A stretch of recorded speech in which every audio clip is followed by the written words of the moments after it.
Segues quite nicely into another part. You were talking about you're doing some research with your brother about Yes.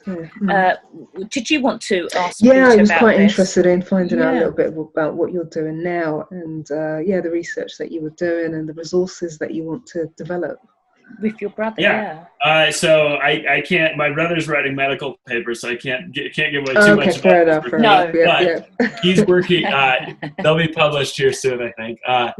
He's working on medical resources around burnout, actually, because it's a huge problem with physicians and nurses. If you search burnout, a lot of the top resources are actually about physician burnout and nurse burnout. And I think we place a pretty large burden on our healthcare workers. But he's kind of exploring similar avenues that I am, of talking about resilience as an outcome rather than health.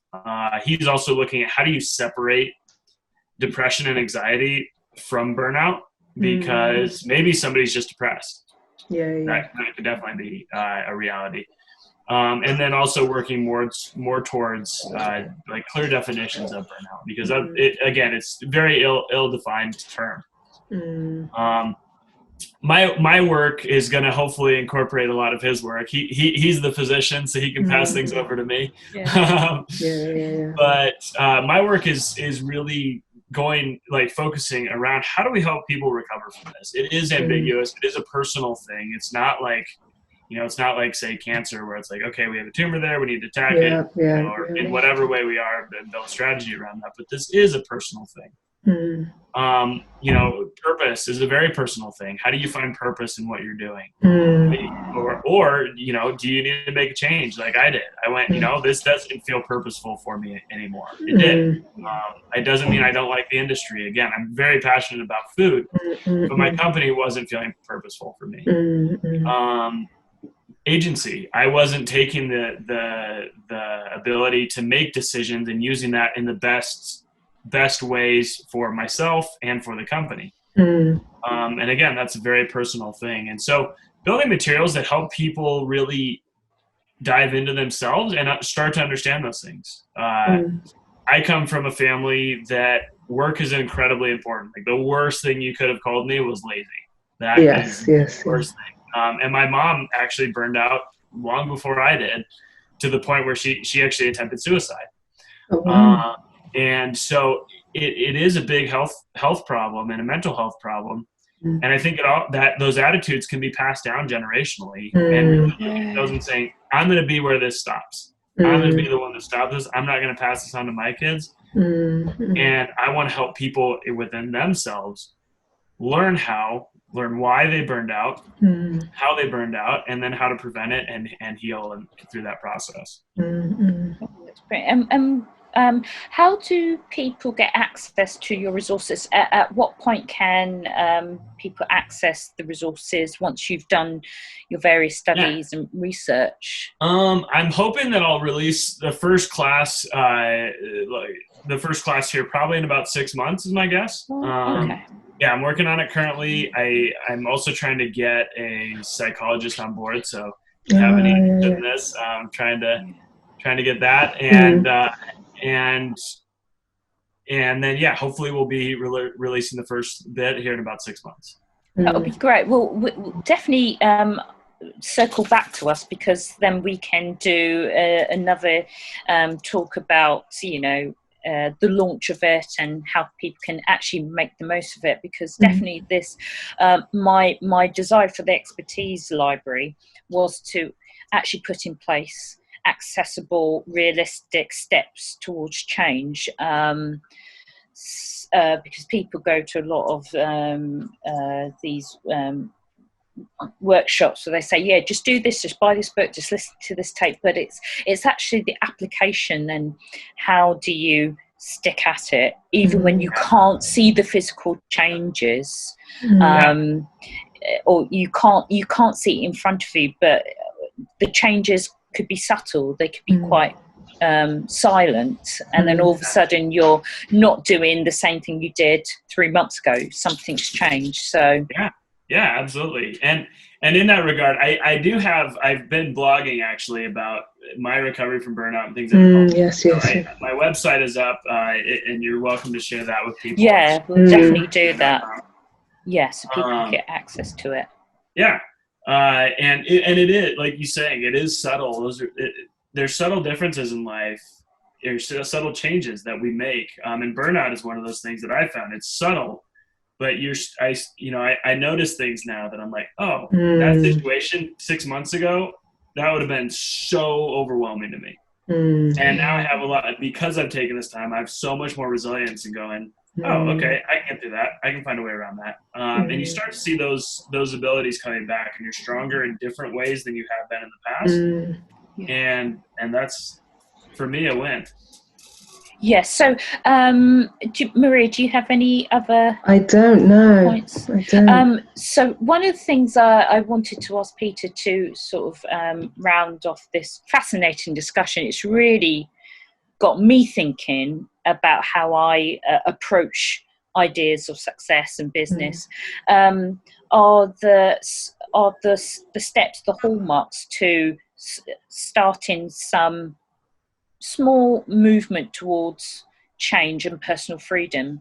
So what if somebody just wanted to start tomorrow or today, let's say today, this afternoon, this evening, that they just want to do something to make a change in their life and build some resilience, what could be the first 3 things they could do? I think the top 3 for me would be, the first one would be really take ownership. It's really easy, like being burned out, to say, oh, this is somebody else's fault. They asked too much of me, whatever that is. Take ownership of your life, really.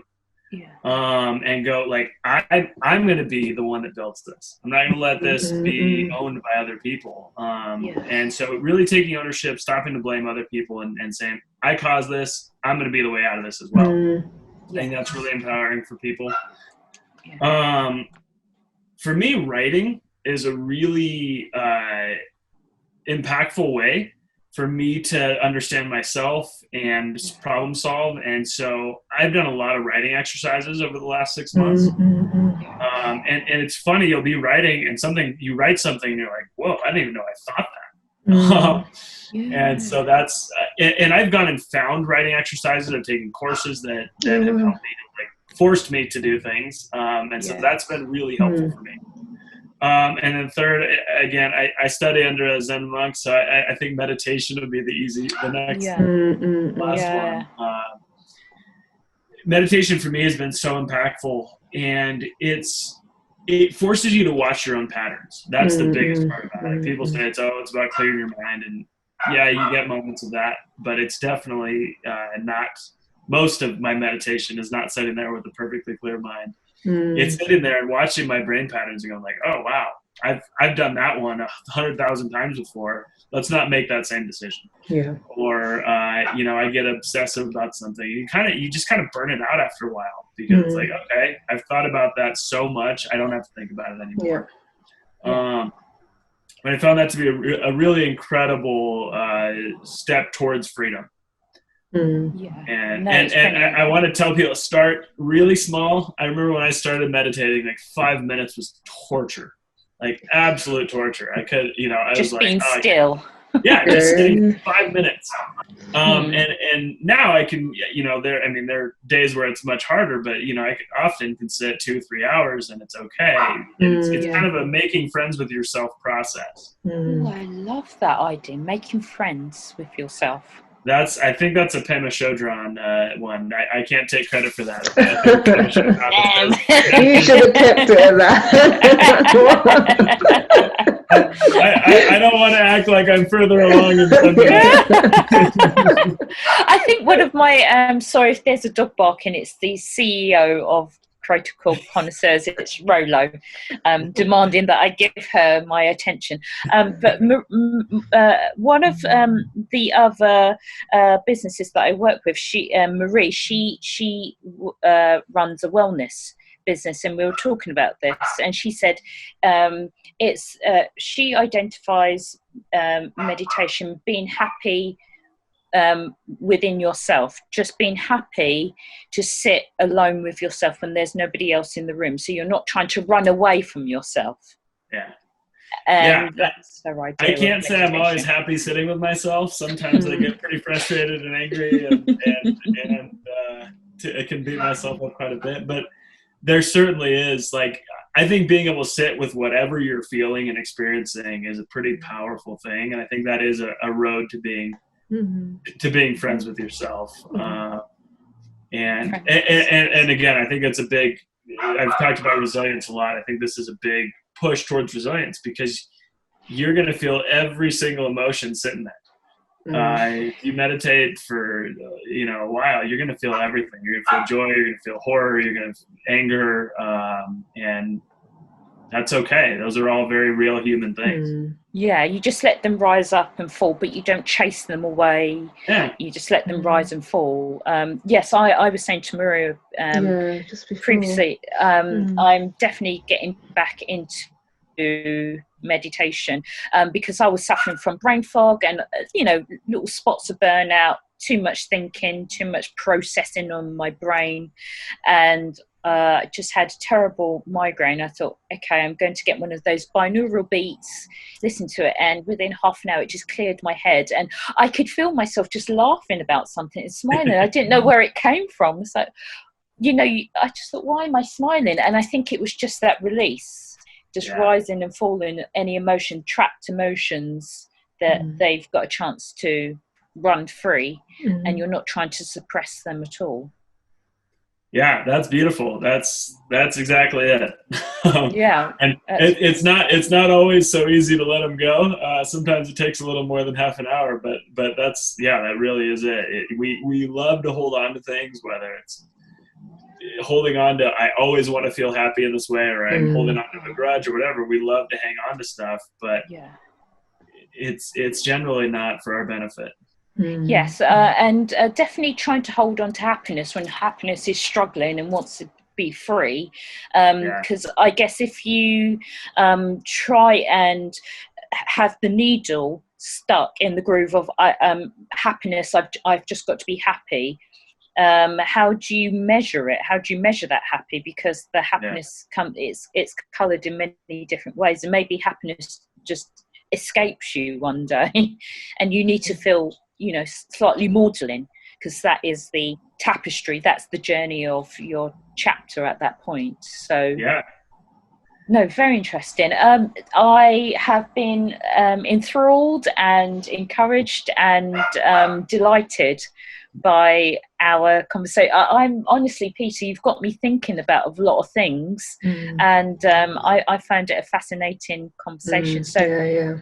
Thank you ever so much for joining us. We will definitely circle back to you to talk to you about when you're launching your set of resources and some other ideas. So I think we're going to develop looking at some other themes in the expertise library. But I'm so sorry, that's Rolo. I'm so Rolo. Shh, basta. Sorry about that. Did your dog speak Italian? Yes, Italian, and if I say to her shway in Arabic, she only listens to me. When we lived in Bahrain, I had to speak to her in Arabic, like shway, yalla. See, now she stopped. And she does understand. Yes, she does understand basta. in Italian. But no, we would definitely love to have you back on the Expertise Library, because I think this will really help the audience to unpick the idea and the concept of what it is to have a business and your emotional attachment to that, and how you go through that process of building something that is meaningful. So I'm fascinated. So thank you ever so much. Yeah, fantastic. Thank you. It's been great speaking to you. Thank you both so much for having me on, and you asked well thought out and insightful questions that challenged me as well. So I appreciate that. Oh, that's good. That's really good. I'm glad. It's been a bit of a mental gymnastics for all of us. Yeah, absolutely. Yeah. So thank you very much. And I'll look forward to hopefully in about 6 months we'll have things ready to release, and I'll have like I said, feel free to tag my website or whatever, however you want to release that. Yeah, I will. I'll keep updates going on there. I've only got a little bit of content on there right now, but I'm going to continue adding more weekly. So. No, that's fantastic. And what I'll do, we'll say goodbye now, but if you stay in the line, because I'm going to get some details and just ask some post-interview questions as well, just so that we've got all the information. But for myself and Maria, thank you so much, Marie. Look wonderful in blue and red on your sofa.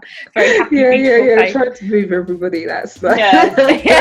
You're like squeezing everyone to the side. Don't come in my frame, no, thank you so much. And from myself, Marie and Peter, thank you so much.